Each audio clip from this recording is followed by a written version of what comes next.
టమాటా పచ్చడి కోసం మనం ప్రిపరేషన్ రెడీ చేసుకున్నాం ఫ్రెండ్స్. ఇదిగోండి టమాటాలు, కొత్తిమీర, పచ్చిమిరపకాయలు ఇవి. తర్వాత మనం దీంట్లోకి ఎల్లుల్లిపాయలు, జీలకర్ర, ఇక ఆయిల్ కొంచెం వేడైన తర్వాత 3 ఎండుమిరపకాయలు, కొంచెం మెంతులు వేసుకుని శనగపప్పు. ఓకేనా?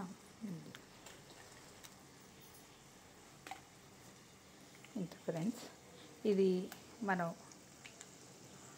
చేసుకుని పక్కన ఈ పోపు అనేది పక్కన పెట్టుకోవాలి. మనం పోపు దినుసులు కొంచెం ఆయిల్ పక్కన పెట్టుకుందాం చివరిలో మనం కలపడానికి. ఇప్పుడు ఖాళీగా ఉన్న బాణలోకి మనం పచ్చిమిరపకాయలు, ఇవి మీకు మా పెరట్లో కాసినాయి అని చూపించడం కోసం, ఇంతంత పచ్చిమిరపకాయలు మీకు చూపించడం కోసం ఈరపకుండా అలా ఉన్నా. దీన్ని ఉప్పు నీళ్ళల్లో వేసి కడిగేసి, మేము మగ్గులేమి వేయం, అయినా సరే శుభ్రం కోసం ఉప్పు నీళ్ళల్లో వేసి కడిగేసి పెట్టేస్తాం. చూడండి, ఇలా వేసి నూనెలో మగ్గనిద్దాం.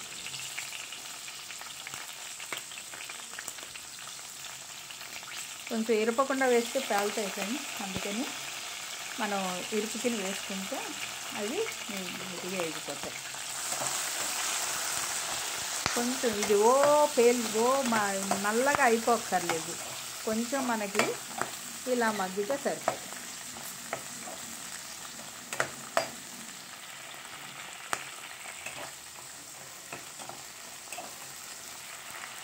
కారం ఇక మీ ఇష్టం, కారం ఎన్ని పచ్చిమిరపకాయలు తినాలి, ఎంత కారం అంటే కొంచెం పచ్చిమిరపకాయలను బట్టి కూడా ఉంటుంది మనకి.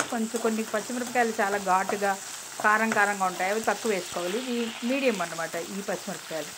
ఇలాగ కొంచెం నూనెలో మగ్గిన తర్వాత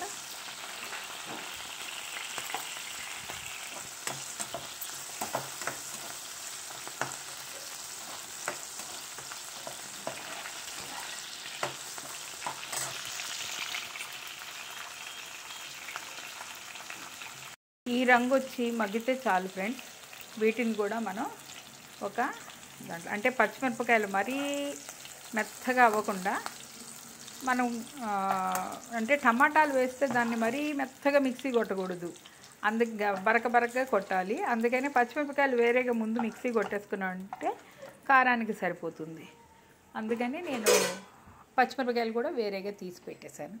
ఇలా చూడండి. ఇప్పుడు దీంట్లోకి మనం కోసి పెట్టుకున్న టమాటా,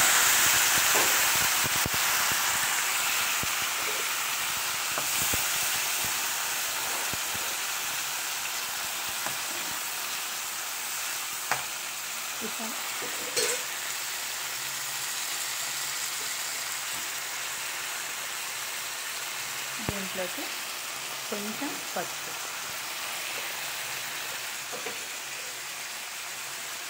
టమాటాలు పచ్చడి పుల్లగా ఉంటుంది కాబట్టి ఉప్పు మాత్రం సరిపడే ఉప్పు వేసుకోండి.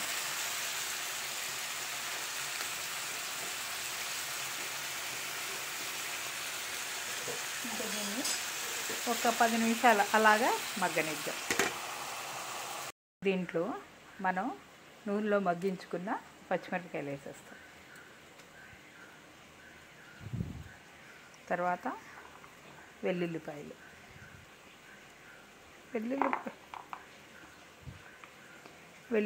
జీలకర్ర పెట్టుకున్నాం కదా ఫ్రెండ్స్, ఇవి కూడా వేసేస్తాం.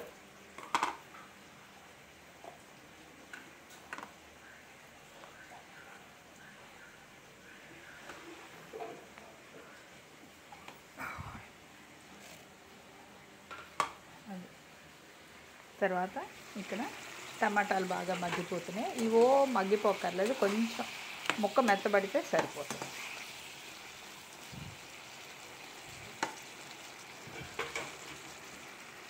నేను ఈ టమాటాలు ఎప్పుడు కూడా దింపేటప్పుడు ఏం చేస్తానంటే ఈ కొత్తిమీర కూడా కొంచెం మగ్గనిస్తాను.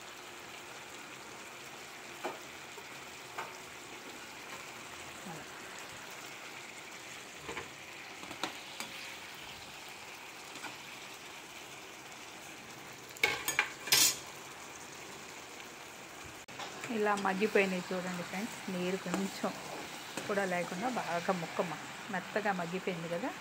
దీన్ని బాగా చల్లారించండి. స్టవ్ పెట్టేసేసి చల్లారి. ఇంకా కొంచెం పులుపు కావాలి అనుకునే వాళ్ళు కొంచెం చింతపండు వేసుకోండి. నేనైతే వెయ్యను. ఇవన్నీ నాటు టమాటాలే. నాటు టమాటా ఎప్పుడు తొక్క పలచగా ఉండి కొంచెం పుల్లగా ఉంటుంది. అందుకని నేను చింతపండు వేయను. దీన్ని డైరెక్ట్గా చల్లారిన తర్వాత మిక్సీలో వేసి కొట్టేస్తాను. పచ్చిమిరపకాయలు, ఎల్లుల్లిపాయలు, జీలకర్ర బాగా మెత్తగా అంటే కచ్చబిచ్చ ఇట్లా కచ్చబిచ్చ కొట్టేసుకోవాలి ఫ్రెండ్స్. తర్వాత ఇది చల్లారిపోయింది కదా, ఈ చల్లారిపోయింది ఇప్పుడు దీంట్లో వేసేసుకోవాలి.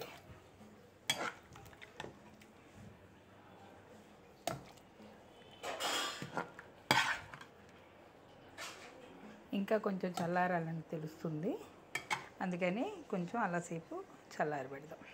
ఇప్పుడు ఈ చల్లారింది ఫస్ట్ పచ్చిమిరపకాయలన్నీ కొట్టేసుకున్నాం కదా ఫ్రెండ్స్, ఇట్లాగా కచ్చబిచ్చ కొట్టేసుకున్నాం. ఇప్పుడు చల్లారిన టమాటాలు కూడా వేసి మనం మిక్సీ కొట్టేసుకుందాం.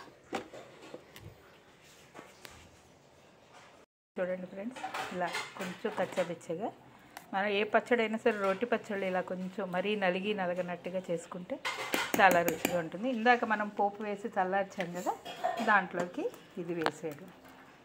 ఇది ఎందుకంటే ఫ్రెండ్స్ ఇలా చల్లార్చుకోవడం వల్ల మనం తినేటప్పుడు కూడా ఈ పప్పులు ఉంటాయి చూడండి, అవి కరకరలాడుతూ చాలా రుచిగా ఉంటాయి. ఇది టమాటా కొత్తిమీర పచ్చడి ఫ్రెండ్స్. ఇది ఇడ్లీలోకి, అన్నంలోకి, చపాతీల్లోకి అన్నింటిలోకి చాలా బాగుంటుంది ఇది రోటి పచ్చడి. మీకు నచ్చితే లైక్ చేయండి ఫ్రెండ్స్, సబ్స్క్రైబ్ చేయండి, కామెంట్ చేయండి friends. Thank you so much. చూడండి టమాటా కొత్తిమీర పచ్చడి. Thank you friends, thank you so much.